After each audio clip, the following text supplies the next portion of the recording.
और कबूल एक दूसरे को करना पड़ेगा अगर यहाँ रहना है। और दूसरी चीज़ ये कि जो हालात हैं, जो वाक़यात सामने आ रहे हैं, जिसका मैं निशानदेही करता हूँ ख़तरात की, उसमें मुत्तहदा कौमी मूवमेंट, पीपल्स पार्टी, ANP और सुन्नी तहरीक लाज़िमुल मलज़ूम, ये तमाम साथ रहेंगे। जी हाँ। आने वाले ज़माने में जो खदशात लोगों को नज़र आते हैं कि हो सकता है फ़िरक़ा वाराना फ़सादात हो जाएँ, हो सकता है लिसानी फ़सादात हो जाएँ, ये सिर्फ खबरें रहेंगी या ऐसा कुछ आपको भी नज़र आता है आने वाले ज़माने में? देखें जी, कराची की आवाम बड़ी बाशऊर है। फ़िरक़ा वाराना फ़सादात तो माजी का हिस्सा हो चुके हैं, लेकिन जिस हिसाब से यहाँ पर सुसाइडर्स अभी पिछले दिनों पकड़े गए हैं, तो मैं ये बता चुका हूँ कि 70,000 से ज़ायद दहशतगर्द यहाँ करीब जवार के अंदर जो हैं मौजूद हैं।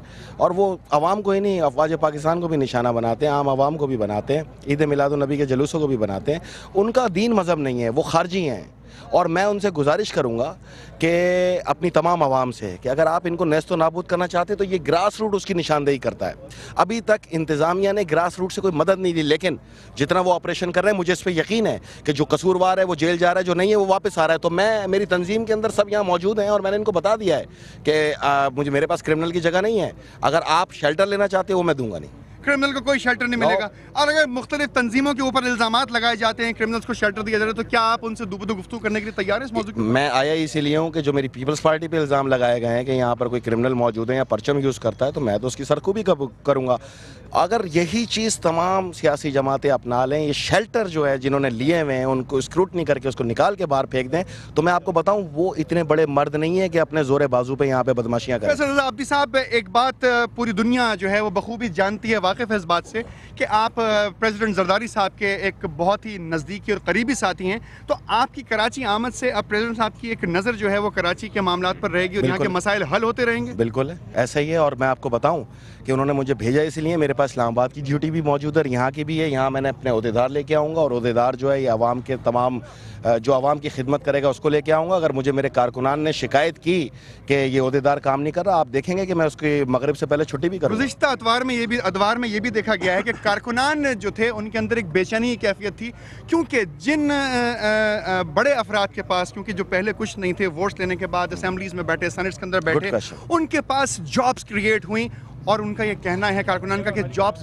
बेची गई, ना कि हमें दी गई। मुझे इस तरह की शिकायतें आई हैं और मैं आपको बता दूं ये तमाम कारकुनान यहाँ मौजूद हैं और आज इन्होंने अपनी यकजहती दिखाई है। कोई गवर्नमेंट शो नहीं था, ये कारकुनों का शो था। और अगर कोई ऐसी शख्सियात हैं तो उनके सियासी डिब्बे के ऊपर ये कारकुन मोहर लगाएंगे, एक्सपायर 2013 बार। आपके जो कारकुनान यहाँ मौजूद हैं उनसे मैं एक सवाल, आपकी मौजूदगी में एक सवाल करना चाहता हूँ आपके कारकुनों से, क्या गुज़िश्ता दौर के अंदर नौकरियां बेची गई थी या नहीं? बेची गई थी। लारी से नबील का बोल ने सारा नौकरी बेचे हैं। नबील का बोल ने अस्के कहा है, नबील का बोल ने मासूर पंडित। फैसल रज़ा आब्दी साहब के आने के बाद क्या आप ये देखते हैं कि अब नौकरियां बिकेंगी या नहीं बिकेंगी? फैसल आब्दी नहीं बिकेंगी। अब हकदार का हक मिलेगा या नहीं मिलेगा? इंशाल्लाह जरूर मिलेगा। आब्दी साहब, लोग आपके साथ हैं, बिल्कुल गहमा गहमी कैफियत है। मैं आपसे अर्ज करूं,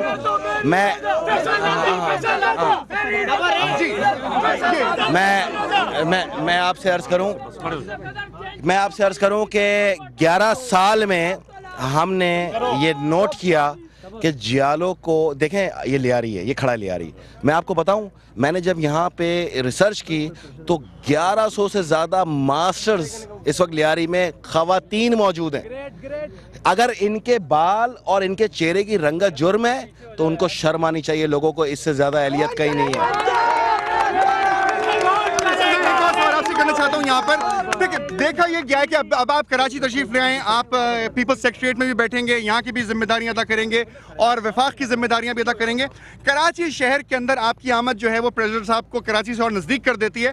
कराची में जो वाक़यात होते हैं, जो दहशत गर्दी होती है और on top of that extra judicial killing जैसे गुज़िश्ता दिनों भी हुई है, क्या आप इसके ऊपर कोई फ्रेमवर्क अपना लाएमल तय किया है आपने? देखें जी, हमें तो हम तो आदी हैं जी, ये धमाके होते हैं, हम तो धमाकों की तरफ भागते हैं, धमाकों से नहीं भागते। मुझे तो अपने से ज़्यादा इस वक्त आपकी फिक्र लगी हुई है। अच्छा चले वो अगर अल्लाह ताला इंशाल्लाह करम करेगा हमारे ऊपर भी और आपके ऊपर भी। और ये एक्स्ट्रा जुडिशल किलिंग जो होती है मुख्तलिफ इदारों के तवस्सुत से, उसके ऊपर आप कोई एक्शन लेंगे? काश ये अदालतें 4 मिसालें पैदा कर दें किसी ये कातिलों को लटकाने की। मैं आपको बताता हूँ, खौफ ख़त्म करता है माशरे से बुराइयों को। यहाँ खौफ कोई नहीं पैदा कर सका आज तक, इसीलिए मैंने अपने कारकुनों को कहा है, मेरा कोई ओहदेदार या कोई वजीर या कोई मुशीर या कोई अफसर आपसे किसी किस्म का तकाजा करता है, ये रहा हथियार, इसमें टेप करके ला दो मुझे, मैं इस मीडिया पे इतना चला दूंगा उसको कि और अगर वो मजलूम सिर्फ पिटता ही रहा और टेप ना कर सका नहीं तो नहीं, मैं आपको ये एक छोटी सी मिसाल है, बहरहाल कोई इतने वाइडल मिसाल नहीं है, एक माशरे की बुराई की बात कर रहा हूँ मैं। माशरे में जब तक आप डीपली नहीं जाओगे, माशरे से आप बुराई नहीं ख़त्म कर सकते। हाँ, मीडिया से मैंने एक चीज़ सीखी और टॉक शो से मैंने, जितने मेरे उस्ताद थे वहाँ पर, जितने लोग मुझे सिखाया करते थे, जिनकी मैं सुन के सीखा करता था, उनसे मैंने एक चीज़ सीखी है, इस्लाह का अमल अपने अंदर से शुरू करो। यानी चैरिटी बिगिंस एट होम, इस्लाह खुद से शुरू होता, तमाम मामला सही हो सकते हैं। एक बात बहुत इंपॉर्टेंट है, गुज़िश्ता दिनों बयान आया तहरीक तालिबान पाकिस्तान का और उन्होंने कहा कि हम सीज फायर करते हैं और हमने कोई कार्रवाई नहीं की गुज़िश्ता कई माह से। तो आप इस बात से एग्री करते हैं कि सीज फायर हो चुका? पीपल्स पार्टी के कायद जरदारी साहब का ये कमाल है कि दहशतगर्दी के खिलाफ 50% जंग हम जीत गए, और ये सीज फायर जो है सिर्फ इसलिए कि जरदारी साहब ने उनकी कमरों की जो ना मोरे इलाके रख दिए, जिन्होंने 36,000 पाकिस्तानियों को कत्ल किया। मगर धमाके आज हो रहे हैं और आज भी होते रहेंगे, तकरीबकारी का मादा होते रहेंगे, लेकिन अब हम ह्यूमन शील्ड हैं, हम पूरी ताकत के साथ अपनी क़यादत को, पाकिस्तान को मजबूत करने के लिए खड़े हैं। कराची के आने वाले दिनों में आप कोई बात कह सकते हैं कि कराची इस तरह के वारदातों से और वाक़यात से महफूज रहेगा? ये वो शहर है जहाँ से अदब और तहजीब का गवारा है, और इंशाअल्लाह आप देखेंगे कि यहाँ से बड़े बड़े मुफक्किर और ये आइंदा भी निकलेंगे। लेकिन मैंने आपसे फिर कहा कि इस्लाह का अमल अपने अंदर से शुरू करना चाहिए। दिलों को बड़ा वसी किया हमने और करेंगे इंशाअल्लाह। लेकिन एक चीज़ मैं आपको बताता चलूँ, बुनियादी चीज़ें अवामी मसाइल, इनका हल, तो मुझे इंशाअल्लाह मुझे दुआ करें आप कि जिस तरह इन्होंने एक छोटे से कारकुन का इस्तकबाल किया, अभी क़यादत तो आई नहीं, तो अगर मैं इनकी तवक्कुआत पे पूरा उतरा तो इंशाअल्लाह इनका भी इस्तकबाल होगा, इनका भी होगा, और यहीं से हर शख्स भुट्टो है और ये भुट्टो ही बिल्कुल अपने ख़त्म को पहुंचा है प्रोग्राम का। आप सबसे इम्पोर्टेंट मसला कौन सा देखते हैं अवाम में जिसको एड्रेस करना सबसे अव्वलीन तरजीह होनी चाहिए? दहशतगर्दी। जिंदा बचेंगे तो मेरा भाई लाइट भी इस्तेमाल करेंगे, बिजली भी इस्तेमाल करेंगे, रेल में भी चढ़ेंगे, जहाज में भी जाएंगे। जो लोग जिंदा हैं उनका असर कहीं रेलवे जैसा या लेकिन मेरी एक शिकायत है, एक मिनट, मेरी आपके तवज्जो से तमाम मीडिया से एक सिर्फ गुजारिश है कि जिन्होंने हड़ताल की थी, आपने हीरो बनाया था, वही आज मैनेजमेंट में बैठे हैं, वही प्रिविलेज ले रहे हैं। तो कभी आप भी तो सोचिए कि रेट ऑफ गवर्नमेंट को चैलेंज करने वालों को अगर आप इतना ऊपर उठाएंगे तो वो बदमाशी करेंगे। गवर्नमेंट ने कितनी मरतबा अपने रेट को जो है वो एग्जीक्यूट करवाया ऐसे मामलात में, चाहे वो स्टील मिल का मसला हो या रेलवेज का मसला हो या पाकिस्तान इंटरनेशनल एयरलाइंस। एक बात अपने दिल पे हाथ रख के पूछिएगा कि हमें 3 दिन कोई चैन से किसी ने गुजारा करने दिया है? जहाँ सुकून से बैठते हैं, कोई मंसूर एजाज निकल आता है, 3 दिन सुकून से बैठते हैं, फिर एनआरओ खुल जाता है, उसके बाद सुकून से बैठते हैं, कहीं और से रेला निकल आता है। तो एक कोई माइंडसेट हमारे खिलाफ चल रहा है मुसलसल। आप मुझे ये बताएं कि साबका दौरे हुकूमतों को आप आजमा लें और जब पीपल्स पार्टी की हुकूमत आई है तो एक साजिशों के अंबार होते हैं। ये मतलब क्या है ये? अगर आप हमें नहीं चाहते कि हम पाकिस्तान में, तो हमें बताएं, हम चले जाते हैं। लेकिन अगर हमें बता भी दो तो हम जाएंगे कहाँ? लेकिन हम जाएंगे इस सिस्टम के खिलाफ जंग लड़ने के लिए, और इंशाअल्लाह ताला जब तक आखिरी भुट्टो का सिपाही मौजूद है ना, ये पाकिस्तान के सिपाही हैं। बहुत सारी बातें हुई, पीआई का मसला हुआ, पीआई के प्रॉब्लम्स के अंदर मैनेजमेंट जो थी वो बैठ गई दूसरी, और उसके बावजूद जो थे वो मामलात और बिगड़। मैं ये समझता हूँ कि प्रॉब्लम्स को भी एड्रेस करेंगे। मैं ये समझता हूँ कि अगर किसी में एहलियत नहीं है ना, तो वो हमारे मुंह पे तमाचा ना बने, खुद से इस्तीफा देके चला जाए, किसी और को मौका दे दे। ये इदारे माँ का दर्जा रखते हैं और इसके जो मजदूर हैं वो इससे वाबस्ता है, ये नेशनल फ्लैग होल्डर है।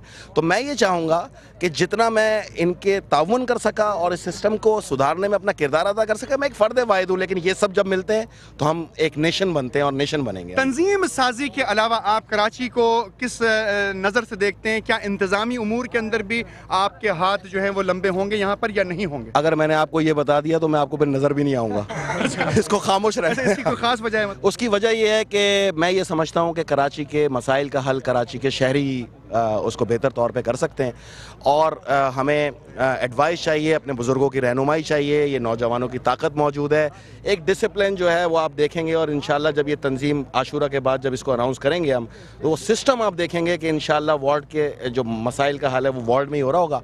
हाँ, एक चीज़ है, पुलिस को और इंतज़ामिया को मेरी तरफ से इजाज़त है, अगर हमारे दरमियान वो समझते हैं कोई क्रिमिनल है, प्लीज़ उसको इन्वेस्टिगेशन के लिए ले जाएं। और अगर क्रिमिनल ना हो उसे क्रिमिनल बना दिया तो जाए आप अब सूरत हाल ऐसी है कि जितने क्रिमिनल नहीं थे ना, उनको बावकार तरीके से वापस घर भी भेजा गया। ये चारों जमातें इस चीज़ की गवाही दे रही हैं। अच्छा, बहुत सारी जमातों ने इस बात के ऊपर अपने तहफ़्फ़ुज़ात को भी शो किया, बहुत सारे मामलात हुए गुज़िश्ता महीनों में, हमने देखा, साल में देखा।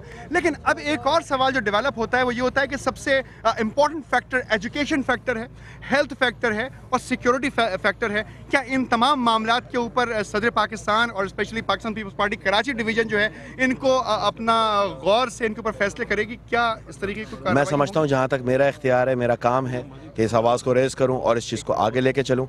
तो आप मुझ पे ये यकीन रखें कि अगर मुझे एक छोटे से भुट्टो के अदना कारकुन को ये ड्यूटी दी गई है तो मैं इसको वक़ार समझ के अदा करूँगा। और इन चीज़ों की मैं वाकई आपसे मुत्तफ़िक हूँ। तालीम जितनी आम होगी जहालत कम होगी, जहालत जहाँ कम होगी दहशतगर्दी नहीं होगी। Thank you very much. आखिरी सेंटेंस आप क्या कहना चाहेंगे? Closing is over honestly. ये बहुत खूबसूरत शहर है, मोहब्बतों का अमल यहाँ पे था, रातें यहाँ की जागा करती थी। मैं अपने पूरे कराची के शहरियों को ये पैगाम देता हूँ, इंशाअल्लाह ताला आप हमें शामिल हाल पाएंगे। हम आपके लिए, आपकी बेहतरीन ज़िंदगी के लिए उन कुव्वतों से लड़ रहे हैं, उन कुव्वतों के निशाने पर हैं जो पाकिस्तान को ख़त्म करना चाहते हैं। आपकी सिर्फ दुआ की ज़रूरत है। ड्यूटी हमने शुरू कर दी। जिक्र हो रहा था एक ब्रेकिंग न्यूज़ का, अगर आप कोई ब्रेकिंग न्यूज़ देना चाहते हैं मेरे प्रोग्राम के तवस्सुत से। मैं कराची आ गया। हमने वो तमाम बातें की, आपने गुफ्तगू सुनी, रहनुमा पाकिस्तान पीपल्स पार्टी फैसल आबदी की, आप समझ सकते हैं तमाम बातें आपने सुनी, वो तमाम बातें आप तक पहुंचाई गई जो आइंदा वो करने वाले हैं, जब वो सोचते हैं। आप किस तरीके से सोचते हैं आप लिख भेजिए AKB@sama.tv पर, जरूर सुनी जाएगी आपकी बात। हो सकता है दोबारा उन मौज़ूआत को आप सामने पेश भी किया। मुझे इजाजत दीजिए, अल्लाह हाफिज।